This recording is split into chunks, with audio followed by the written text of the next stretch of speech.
Bismillahirrahmanirrahim. Assalamualaikum warahmatullahi wabarakatuh. Puji syukur saya panjatkan atas kehadirat Allah Subhanahu wa Ta'ala, atas rahmat serta karunia-Nya sehingga saya dapat menyelesaikan video pembelajaran ini. Dan tidak lupa pula salawat serta salam saya kirimkan kepada Nabi Muhammad SAW, karena berkat perjuangannya lah kita dapat merasakan nikmatnya iman dan indahnya agama Islam. Juga saya ucapkan terima kasih kepada dosen mata kuliah Auditing 1, Ibu Saidah Said, SE MAK, sehingga video ini dapat saya selesaikan dengan baik. Baiklah, perkenalkan, nama saya Amelia dari program studi akuntansi Universitas Muhammadiyah Makassar, akan menjelaskan materi tentang bukti audit dan tes transaksi. Yang pertama, saya akan menjelaskan latar belakang dari materi saya, yaitu dalam rangka memberikan pendapat atas laporan keuangan yang diaudit oleh auditor. Bukti audit sangat besar pengaruhnya terhadap kesimpulan yang ditarik oleh auditor. Auditor harus merancang dan melaksanakan prosedur audit yang tepat sesuai dengan kondisi untuk memperoleh bukti audit yang cukup dan tepat. Bukti audit diperlukan untuk mendukung opini dari laporan auditor. Nah, bukti audit ini memiliki sifat kumulatif dan terutama diperoleh dari prosedur audit yang dilaksanakan selama proses audit. Bukti audit mengandung baik informasi yang mendukung dan menguatkan asersi manajemen maupun informasi yang bertentangan dengan asersi tersebut. Prosedur audit untuk memperoleh bukti audit dapat mencakup inspeksi, observasi, konfirmasi, perhitungan kembali, pelaksanaan ulang, dan prosedur analitis, dan seringkali memadukan beberapa prosedur permintaan keterangan dari manajemen. Untuk membuktikan efektif tidaknya pengendalian intern di suatu perusahaan, akuntan publik harus melakukan compliance test atau test of recorded transaction untuk membuktikan kewajaran saldo-saldo perkiraan laporan posisi keuangan atau neraca dan saldo laba rugi. Akuntan publik harus melakukan substantive test dan analytical review. Baiklah, saya akan menjelaskan apa itu bukti audit. Bukti audit adalah bukti yang dikumpulkan dan diuji oleh auditor untuk menentukan apakah laporan keuangan disajikan sesuai dengan standar pelaporan keuangan yang berlaku. Bukti audit merupakan bagian yang paling mendasar dalam setiap pengauditan. Oleh karena itu, bukti audit yang ada akan sangat mempengaruhi keputusan auditor. Bukti yang ada harus memenuhi kualitas dan kuantitas kriteria yang telah ditentukan seperti kecukupan, kompetensi, dan biayanya. Selanjutnya, prosedur untuk memperoleh bukti audit. Seperti dalam SA 315 dan SA 330, bukti audit dapat diperoleh dengan melaksanakan yang pertama, prosedur penilaian risiko, yang kedua prosedur audit lanjutan yang terdiri atas dua, yaitu yang pertama pengujian pengendalian ketika disyaratkan atau ketika auditor memilih untuk melakukannya, yang kedua prosedur substantif termasuk prosedur rinci dan prosedur analitis substantif. Ukuran keabsahan bukti audit untuk tujuan audit tergantung pada pertimbangan auditor independen. Bukti audit berbeda dengan bukti hukum yang diatur secara tegas oleh peraturan yang ketat. Bukti audit pengaruhnya bervariasi terhadap kesimpulan yang diambil oleh auditor. Relevansi, objektivitas, ketepatan waktu, dan keberadaan bukti audit lain yang menguatkan kesimpulan seluruhnya berpengaruh terhadap kompetensi bukti. Selanjutnya, sifat bukti audit. Sifat bukti audit yang pertama yaitu bukti yang mendukung laporan keuangan. Nah, bukti yang mendukung laporan keuangan itu terdiri dari jurnal, buku besar, buku pembantu, buku pedoman akuntansi yang berkaitan, juga catatan seperti lembaran kerja dan spreadsheet yang mendukung alokasi biaya, perhitungan, dan rekonsiliasi keseluruhannya. Data tersebut biasanya terdapat dalam bentuk elektronik. Selain data akuntansi, diperlukan pula perhatian terhadap kewajaran dan kecermatan data akuntansi yang melandasinya agar pendapat auditor atas laporan keuangan bisa terjamin. Yang kedua yaitu bukti audit penguat yang terdiri dari informasi tertulis atau elektronik. Contohnya seperti cek, electronic fund system, faktur, surat kontrak, notulen rapat, konfirmasi dan representasi tertulis dari pihak yang mengetahui, informasi yang diperoleh auditor melalui permintaan keterangan, pengamatan, inspeksi dan pemeriksaan fisik, serta informasi lain yang dikembangkan oleh auditor dan tersedia bagi auditor yang memungkinkan untuk memberi kesimpulan berdasarkan alasan kuat. Menurut Conrad, ada 6 tipe bukti audit. Yang pertama, physical evidence, yang terdiri atas segala sesuatu yang bisa dihitung, dipelihara, diobservasi, atau diinspeksi, dan yang paling utama berguna untuk mendukung tujuan eksistensi atau keberadaan. Contohnya yaitu bukti fisik dari case of name, observasi perhitungan fisik persediaan, pemeriksaan fisik surat berharga, dan inventarisasi aset tetap. Yang kedua, evidence obtained through confirmation, yaitu bukti yang diperoleh mengenai eksistensi, kepemilikan atau penilaian langsung dari pihak ketiga di luar klien. Contohnya, jawaban konfirmasi piutang, utang, barang konsiansi, surat berharga yang disimpan Biro Administrasi Efek, dan konfirmasi penasihat hukum klien. Yang ketiga, documentary evidence, yaitu bukti yang terdiri atas catatan akuntansi dan seluruh dokumen pendukung transaksi. Bukti ini berkaitan dengan asersi manajemen mengenai kompetens dan eksistensi berkaitan dengan audit trail yang memungkinkan auditor untuk melakukan vouching atas transaksi dan kejadian dari dokumen ke buku besar dan sebaliknya. Contohnya, faktur pembelian, kopi faktur penjualan, jurnal voucher, general ledger, dan subledger. Yang keempat, mathematical evidence, merupakan perhitungan kembali dan rekonsiliasi yang dilakukan auditor. Contohnya, footing, cross footing, extension dan rincian persediaan, perhitungan dan alokasi beban penyusutan, perhitungan beban bunga, laba rugi penarikan aset tetap, PPh dan akrual untuk rekonsiliasi. Contohnya pemeriksaan rekonsiliasi bank, rekonsiliasi saldo piutang usaha dan utang menurut buku besar dan sub buku besar, rekonsiliasi intercompany accounts dan lain-lain. Yang kelima, ada analytical evidence, yaitu bukti yang diperoleh melalui penelaahan analitis terhadap informasi keuangan klien. Penelaahan ini dilakukan pada saat membuat perencanaan audit, sebelum melaksanakan substantif test, dan pada akhir pekerjaan lapangan atau audit file work. Prosedurnya yang pertama itu trend atau horizontal analysis, membandingkan angka-angka pada laporan keuangan tahun berjalan dengan tahun sebelumnya, menyelidiki kenaikan atau penurunannya signifikan dalam jumlah rupiah maupun persentase. Yang kedua, common size analysis. Yang ketiga, ratio analysis, misalnya seperti menghitung rasio likuiditas, rasio profitabilitas, rasio levered, dan rasio manajemen aset. Yang terakhir yaitu hearsay evidence, merupakan bukti dalam bentuk jawaban lisan klien atas pertanyaan yang diajukan auditor. Contohnya, pertanyaan mengenai pengendalian intern, ada atau tidaknya contingent liabilitas, persediaan yang bergerak lambat, persediaan rusak, kejadian penting setelah tanggal laporan posisi keuangan, dan sebagainya. Selanjutnya itu compliance test dan substantive test. Yang pertama saya akan menjelaskan tentang compliance test. Compliance test atau tes ketaatan atau test of recorded transaction adalah tes terhadap bukti-bukti pembukuan yang mendukung transaksi yang dicatat perusahaan untuk mengetahui apakah setiap transaksi yang terjadi sudah diproses dan dicatat sesuai dengan sistem dan prosedur yang diterapkan manajemen.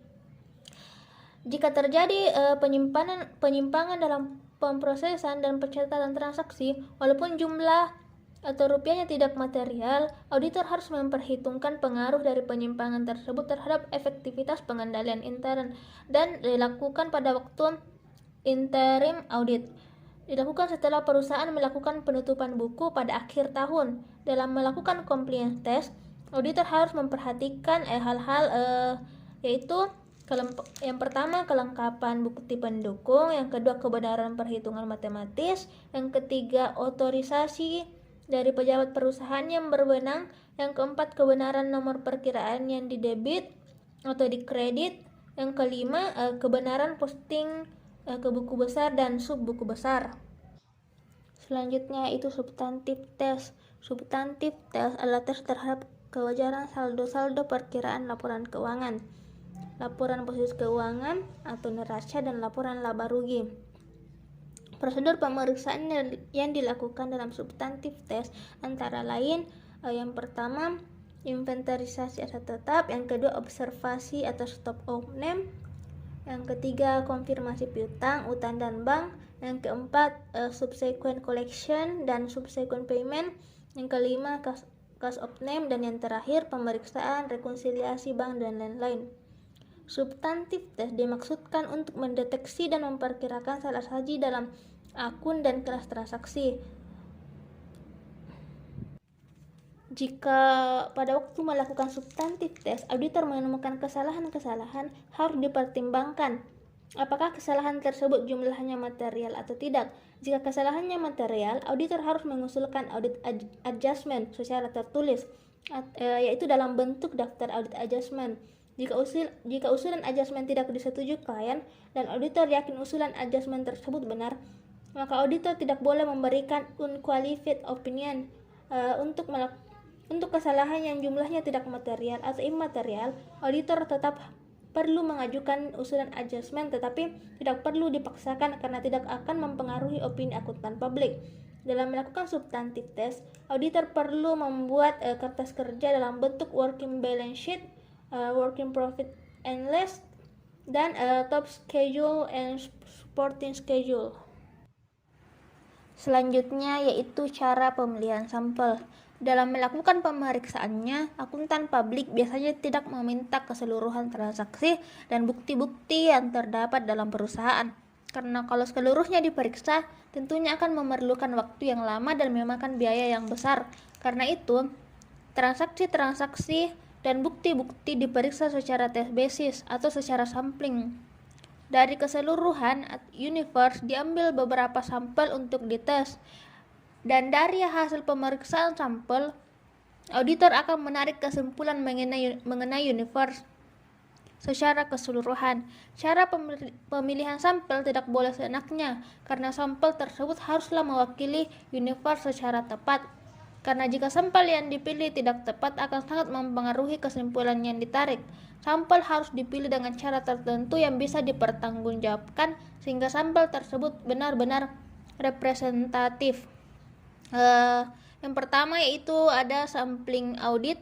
Sampling audit yaitu penerapan prosedur audit terhadap kurang dari 100% unsur dalam suatu populasi audit yang relevan sedemikian rupa sehingga semua unit sampling memiliki peluang yang sama untuk dipilih, untuk memberikan basis memadai bagi auditor untuk menarik kesimpulan tentang populasi secara keseluruhan. Yang kedua, risiko sampling. Risiko bahwa kesimpulan auditor yang didasarkan pada suatu sampel dapat berbeda dengan kesimpulan jika prosedur audit yang sama diterapkan pada keseluruhan populasi. Risiko sampling yaitu pemeriksaan atas dasar sampel selalu diikuti timbulnya risiko sampling. Risiko bahwa sampel yang dipilih dari suatu populasi tidak mempresentasikan populasi tersebut. Dalam pengujian pengendalian, risiko mempresentasikan populasi tersebut. Dalam pengujian pengendalian risiko sampling berarti menilai risiko pengendalian terlalu tinggi atau terlalu rendah. Sedang dalam pengujian substantif, risiko sampling berupa risiko keliru menerima atau risiko keliru menolak jumlah atau nilai yang diuji. Yang ketiga yaitu risiko non-sampling. Risiko bahwa auditor mencapai suatu kesimpulan yang salah dengan alasan apapun tidak terkait dengan risiko sampling. Yang keempat, sampling audit statistik dan non-statistik. Menurut Raharja 2008, ada dua pendekatan umum dalam sampling audit yang dapat dipilih auditor untuk memperoleh bukti audit kompeten yang memadai, yaitu sampling statistik dan sampling non-statistik. Menurut Guy 1981 menyatakan bahwa sampling statistik adalah penggunaan rencana sampling atau sampling plan dengan cara sedemikian rupa sehingga hukum Probabilitas digunakan untuk membuat statement tentang suatu populasi, sedangkan sampling non-statistik merupakan pengambilan sampel yang dilakukan berdasarkan kriteria subjektif. Besarnya sampel dan pelaksanaan evaluasi atas sampel dilakukan secara subjektif berdasarkan pengalaman auditor. Gay 1981 mendefinisikan sampling yang sampelnya dipilih secara subjektif sehingga proses pemilihan sampel tidak random dan hasil penyampelan tidak dievaluasi secara matematis. Yang kelima yaitu pengevaluasian hasil sampling audit. Menurut Sukrisno 2017, untuk pengujian pengendalian suatu tingkat penyimpangan sampel yang tinggi dan tidak diharapkan dapat meningkatkan risiko kesalahan penyajian material yang telah ditentukan, kecuali jika diperoleh bukti audit tambahan yang memperkuat penilaian awal risiko tersebut. Untuk pengujian rinci, suatu jumlah kesalahan penyajian yang tinggi yang tidak diharapkan dalam suatu sampel dapat menyebabkan auditor meyakini bahwa terdapat kesalahan penyajian material dalam suatu golongan transaksi atau saldo akun, kecuali bukti audit tambahan membuktikan tidak ada kesalahan penyajian material. Metode sampling apapun yang digunakan auditor dianjurkan untuk terlebih dahulu menyusun plan. Beberapa cara pemilihan sampling yang sering dilakukan adalah yang pertama yaitu random atau judgment sampling. Pemilihan sampel dilakukan secara random dengan menggunakan judgment si akuntan publik. Salah satu cara misalnya dalam melakukan tes transaksi atas pengeluaran kas auditor. Pengeluaran kas auditor menentukan bahwa semua pengeluaran kas yang lebih besar atau sama dengan 5 juta harus di-vouching ditambah 2 setiap bulan yang berjumlah di bawah 5 juta. Cara lainnya, auditor bisa menggunakan random sampling table dalam memilih sampel. Pemilihan sampel bisa juga dilakukan dengan menggunakan komputer. Yang kedua ada block sampling. Dalam hal ini, auditor memilih transaksi di bulan-bulan tertentu sebagai sampel, misalnya bulan Januari, Juni, dan Desember. Keberhasilan kedua cara di atas walaupun paling mudah tapi sangat tergantung pada judgement si auditor. Semakin banyak pengalaman auditor, semakin baik hasilnya. Dalam artian sampel yang dipilih akan kurang representatif. Yang ketiga ada statistical sampling. Pemilihan sampel dilakukan secara ilmiah sehingga walaupun lebih sulit, namun sampel yang terpilih betul-betul representatif karena memakan waktu yang banyak. Statistical sampling lebih banyak digunakan dalam audit perusahaan yang sangat besar dan mempunyai internal control yang cukup baik. Kesimpulan dari materi yang saya bawakan hari ini yaitu bukti audit diperlukan untuk mendukung opini dari laporan auditor. Bukti audit memiliki sifat kumulatif dan terutama diperoleh dari prosedur audit yang dilaksanakan selama proses audit. Bukti audit mengandung baik informasi yang mendukung dan menguatkan asersi manajemen maupun informasi yang bertentangan dengan asersi tersebut. Prosedur audit untuk memperoleh bukti audit dapat mencakup inspeksi, observasi, konfirmasi, perhitungan kembali, pelaksanaan ulang atau reserformance, dan prosedur analitis, dan seringkali memadukan beberapa prosedur permintaan keterangan dari manajemen. Tes terhadap bukti-bukti audit pembukuan yang mendukung transaksi yang dicatat perusahaan untuk mengetahui apakah setiap transaksi yang terjadi sudah diproses dan dicatat sesuai dengan sistem dan prosedur yang ditetapkan manajemen. Pemilihan sampel juga diperlukan dalam pengumpulan bukti audit. Cara pemilihan sampel tidak boleh seenaknya karena sampel tersebut haruslah mewakili universe yang tepat. Karena jika sampel yang dipilih tidak tepat akan sangat mempengaruhi kesimpulan yang ditarik. Mungkin cukup sekian pembawaan materi dari saya. Saya berharap video ini dapat bermanfaat dan berguna bagi yang menonton dalam rangka menambah wawasan maupun menemukan informasi mengenai bukti audit dan tes transaksi. Saya menyadari bahwa masih terdapat kekurangan dalam video ini, oleh karena itu saya berharap kritik dan saran dari penonton untuk perbaikan video di masa mendatang. Mungkin itu yang sempat saya sampaikan, kurang lebihnya mohon dimaafkan. Assalamualaikum warahmatullahi wabarakatuh.